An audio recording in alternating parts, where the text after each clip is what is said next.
Today, the United States commands the largest corporations on Earth, the deepest financial markets, and the most heavily funded military in human history. But rewind to 1776, and the picture looks entirely different. America was a fragmented, largely agrarian collection of colonies, with an empty treasury and barely any standing army. At that time, global power was firmly entrenched across the Atlantic. European empires dictated international trade, controlled the oceans, and held all the real geopolitical leverage. So how exactly did an isolated agrarian collection of states manage to engineer a two-century rise to displace the centuries-old empires of Europe? The first major advantage was a geographic lottery win. The young nation sat on millions of square miles of fertile farmland, intertwined rivers, and massive untapped reserves of coal, iron, and oil. Throughout the 19th century, the United States rapidly expanded its borders westward. By laying down thousands of miles of rail networks and digging extensive infrastructure, they physically bound those raw resources together, creating an enormous, unified domestic market. This vast, interconnected market provided the perfect playground for early industrialists. Figures such as Andrew Carnegie in the steel industry and John D. Rockefeller in the oil industry capitalized on this domestic demand to build corporate empires of a scale never before seen. The introduction of mass production methods, famously championed by Henry Ford, multiplied that output. Factories could now pump out goods at speeds that were impossible just decades earlier.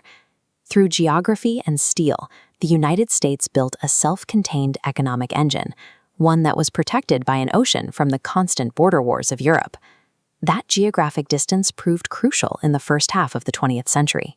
When the world wars erupted, the heavy infrastructure and economies of Europe and Japan were bombed and brought to a standstill. Meanwhile, the American mainland sat secure between the Atlantic and Pacific Oceans.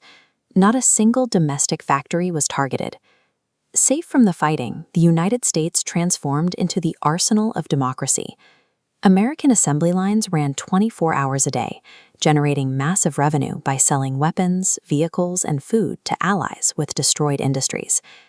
When the fighting finally stopped in 1945, the global landscape was reset. The United States emerged as the only industrialized nation left with its factories, power grids, and workforce fully intact. The U.S. exited the war with the world's only functional industrial supply chain, effectively absorbing global wealth while its competitors were forced to rebuild from rubble. With European treasuries emptied, the world needed financial stability. The United States leveraged this bankruptcy to establish the U.S. dollar as the default currency for international trade. An economic system of that size requires physical security.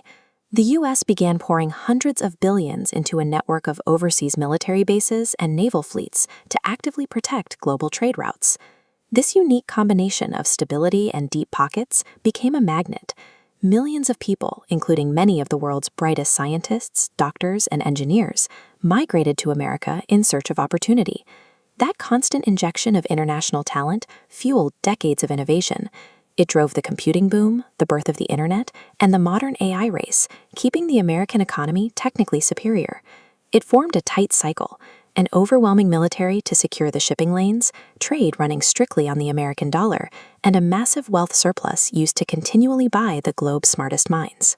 This diagram shows how every stage of American growth fed the next. Geography provided the raw materials for industry. Those factories safely supplied the world wars.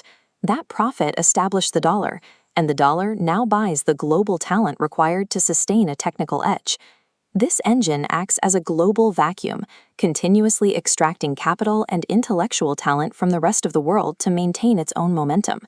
If a rival nation wants to challenge the United States today, they face a staggering task. They cannot simply build a larger army. They have to dismantle a 200-year-old economic monopoly.